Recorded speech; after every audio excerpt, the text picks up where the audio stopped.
is teacher Rabbi L.M. Dumizud. Life spirit of a man. Time to rebuild. Unity and guru ethics. Subscribe and let us walk this journey together.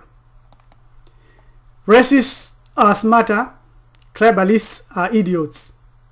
Is tribalism Africa's #1 mental war? Ndebele, whose totem is lion, Sibanda, who hate as a Zulu, whose totem is also lion, Shumba.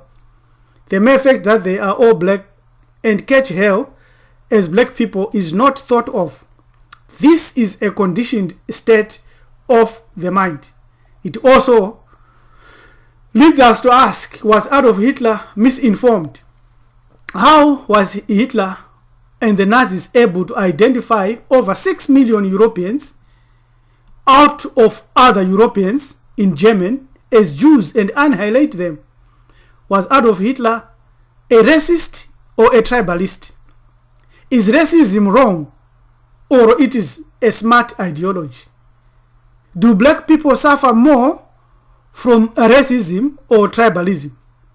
Could tribalism be a form of mental illness, while this racism may be an exceptional and accepted state of a people? Of these two, which one promotes the natural law of self-preservation? How did Hitler come to believe in racial purity and the preeminence of the German race, calling themselves Aryan master race? He advocated the thinking that his race must remain pure. Pure from what? Where did they come from? Did Hitler know the origins of European Jews, which we will review here today? And let us define a race as well as a tribe. Let us notice Hitler did not say theirs was the original race. For Hitler, the ideal Aryan was blonde, blue-eyed, and tall. We shall see who these blonde, blue-eyed, tall folks are shortly. What is a race? What is a tribe? A race is a group of or a population of humans. It is characterized by various sets of heritable physical traits such as skin color, color of the eyes, color and type of hair, facial shape, shape of lips, nose, and general bodily structure. Such characteristics are inherited from a common original ancestor. What is a tribe? The word tribe is of medieval English origin. However, in its original use, it was used historically for the 3 divisions of the ancient Roman people in their villages. In the last 300 or 400 years, it has emerged as a social construct or a social division in a traditional society consisting of families or communities linked by a common ancestor, usually within 3 generations. And they may share a few social, economic, as well as religious commonalities. These are opposite supreme ideologies on one spectrum. We shall introduce a third one of the two. Tribalism is a conditioned or programmed behavior that fosters an idiotic psychological behavior. Racism is also a belief, but however it is a global or some total belief that a race determines human traits. Around 1950, the United Nations Educational, Scientific and Cultural Organization, UNESCO, defined race differently from the two. It issued a declaration that race is not a biological reality but a myth. This was a summary of the conclusion of an international body of anthropologists, geneticists, sociologists, and psychologists. If races do not exist as a biological reality, why do we suffer from racism then? Let us introduce one of the most brilliant minds to ever walk the earth, the African genius, who explains another aspect on this. He is Sheikh Anta Diop, Dr. Sheikh Anta Diop. He says a racial classification is given to a group of individuals who share a certain number of anthropological traits, which is necessary so that they not be confused with others. There are two aspects which must be distinguished: the phenotypical and the genotypical. If we speak only of the genotype, you will find that there would be a black person at the level of their chromosomes who is closer to a European than Peter Botha would be. But what counts in reality is the phenotype. It is the physical appearance which counts. This individual, this black individual, even if on the level of his cells, he is closer than Peter Botha to other Europeans, when he lived in South Africa, he would live in Soweto and he would suffer racism. Throughout history, it has always been the phenotype which has been at issue with everybody. We mustn't lose sight of this fact. The phenotype is a reality. Physical appearance is reality. Now, every time when these relationships are not favorable to the Western mind, an effort is made to undermine the cultural consciousness of Africans by telling them we do not even know what a race is. The Africans must understand this trap. For if they fall into this trap, they will be going around and around in circles. And it will be difficult for them to emerge out of that.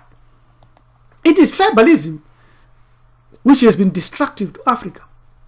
Tribalism begets social stereotypes. In Morocco, if you are a Berber, you are Scrooge-like. If you are a Farsi, you are a snob. In Kenya, if you are a Kikuyu, you are overly greedy. If you are Luo, you are extravagant. In Burundi, around 1972, the Tutsi army killed over 200,000 people. This was followed by 1994 Rwanda genocide, in which Hutu militias killed almost 1 million Tutsis. You can see them here. The images show. And this is the Biafran kid who is representing the war, the Nigerian civil war, which took place in 1967 to 1970, which has a political conflict emerging because of the division of Africa that divided tribes and races. What is the real origin of racism and tribalism?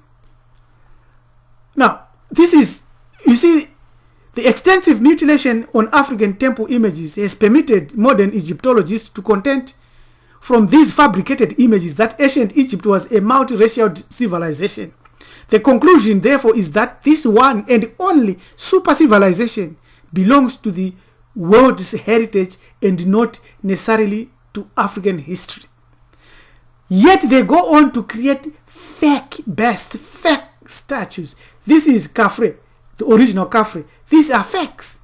This is Queen Nefertiti. This is fake. This is the original. This is the man, an Egyptian worker, preparing plaster to forge and to plaster over those images. This is the racial identity of ancient Egyptians must not be an issue, but it is. You can see they are working here very hard. Staff from the University of Chicago Oriental Institute, repainting, redubbing, using systems to change them. This is a fake King Naremera. This is the original bust of King Naremera. Look his nose, look his mouth. Now, thus the racial identity of ancient Egyptian is compromised by these fakes. And they go on to teach the whole world that ancient Egyptians were Europeans. People generally are ignorant about what actually goes on in museums and archaeology.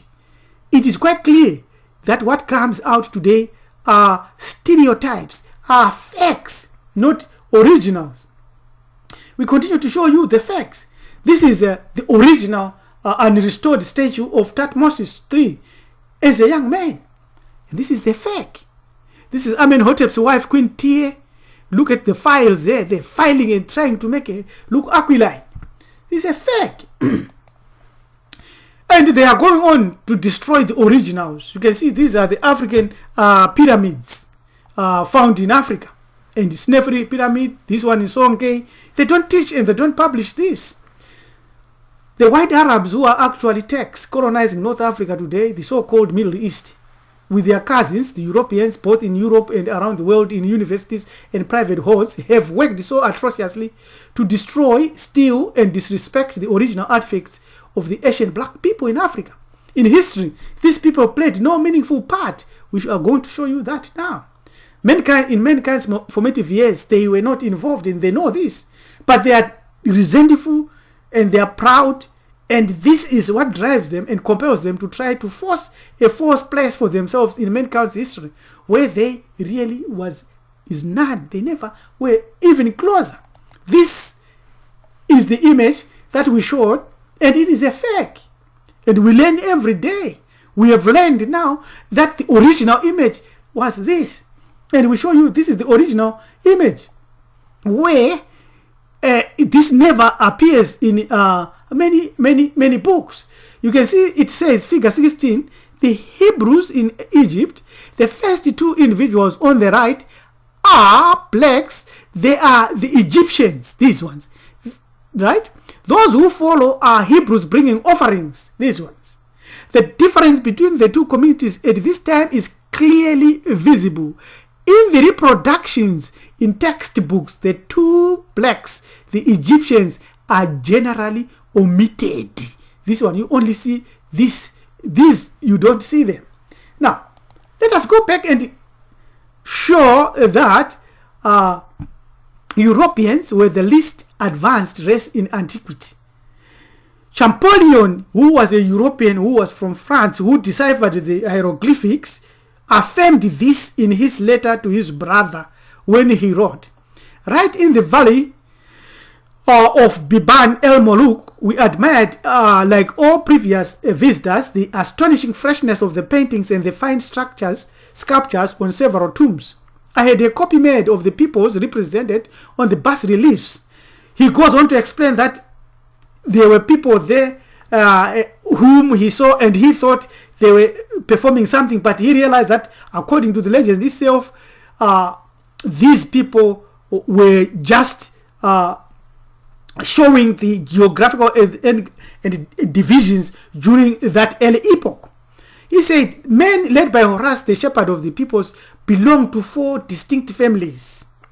The first, the one closest to the god, has a dark red color. Is an African. It's obvious. A well-proportioned body, kind face, nose, aquiline, and long braided hair, and is dressed in white. The legend designate his species a retinue rume, the race of men par excellence, the Egyptians.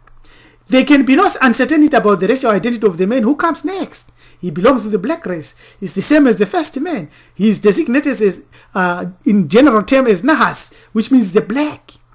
The same term that they use for themselves. The third represents a very different aspect. He is an Asian who known as the Namo. We now come to his explanation of the fourth one. This is Champollion.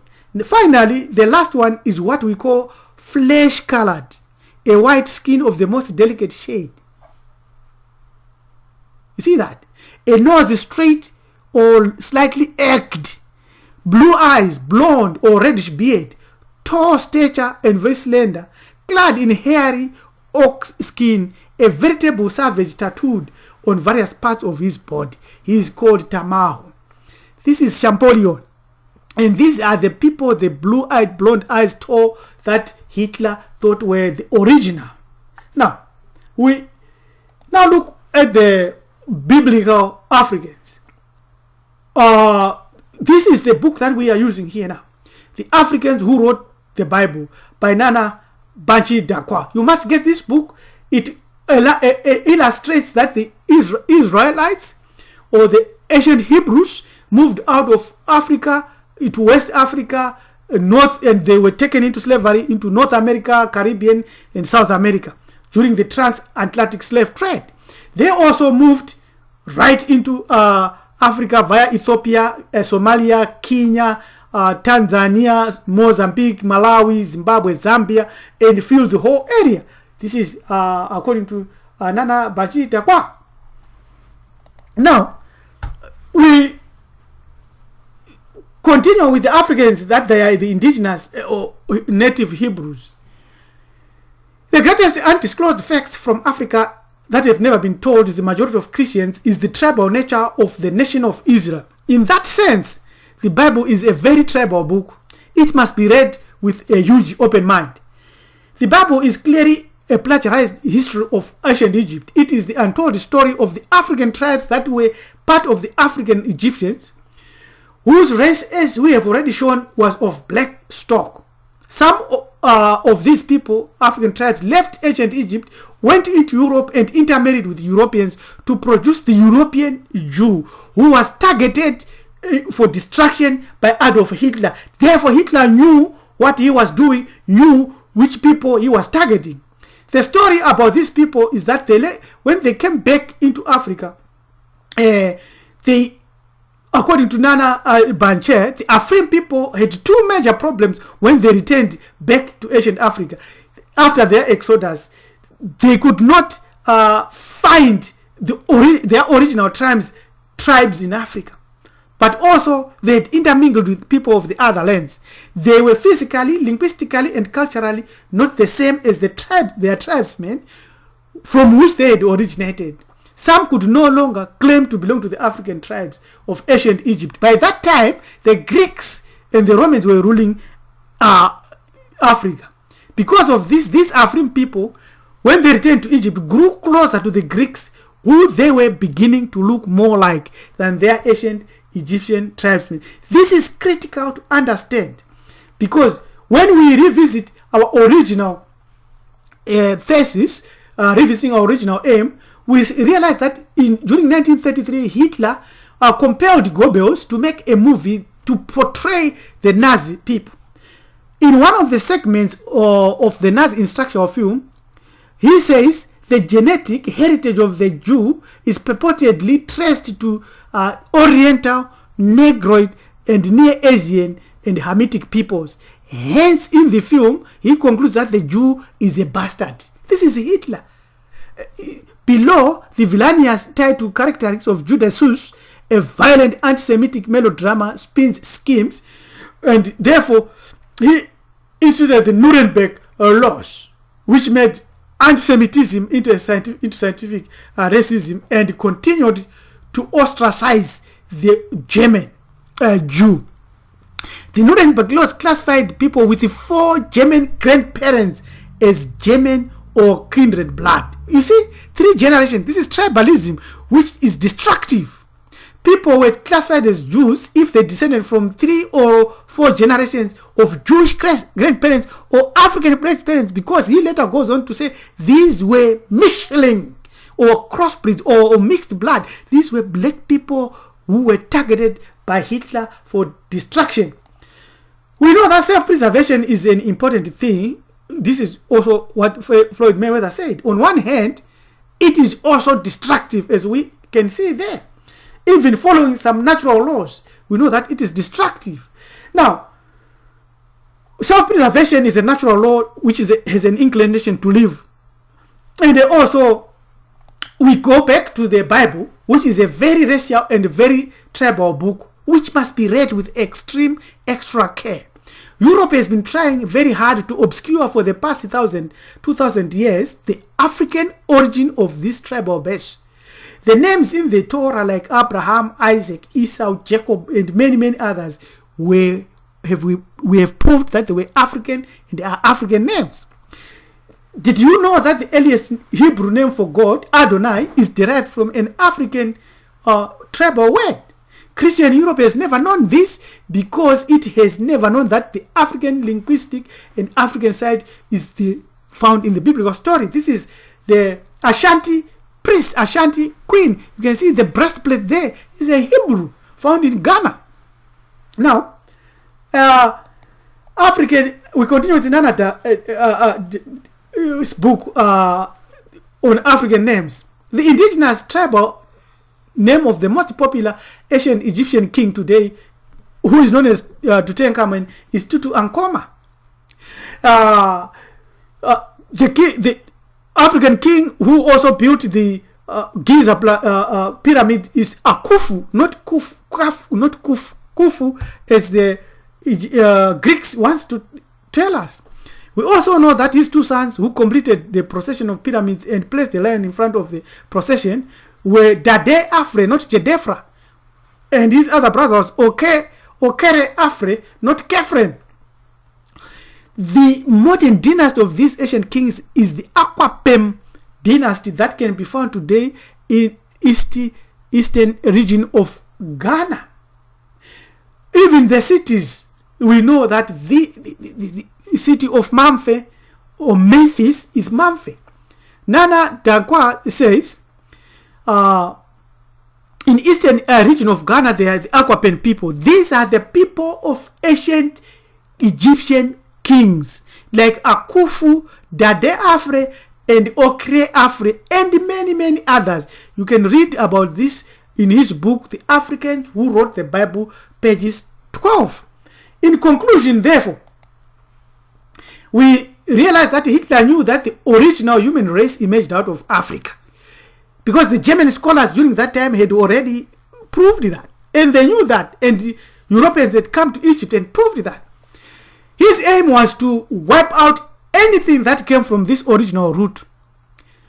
How was Hitler and the Nazis able to identify over 6 million Europeans as Jews? Because of the physical, phenotypical traits found on them. Was Adolf Hitler a racist? Yes, he was a racist. Is racism wrong?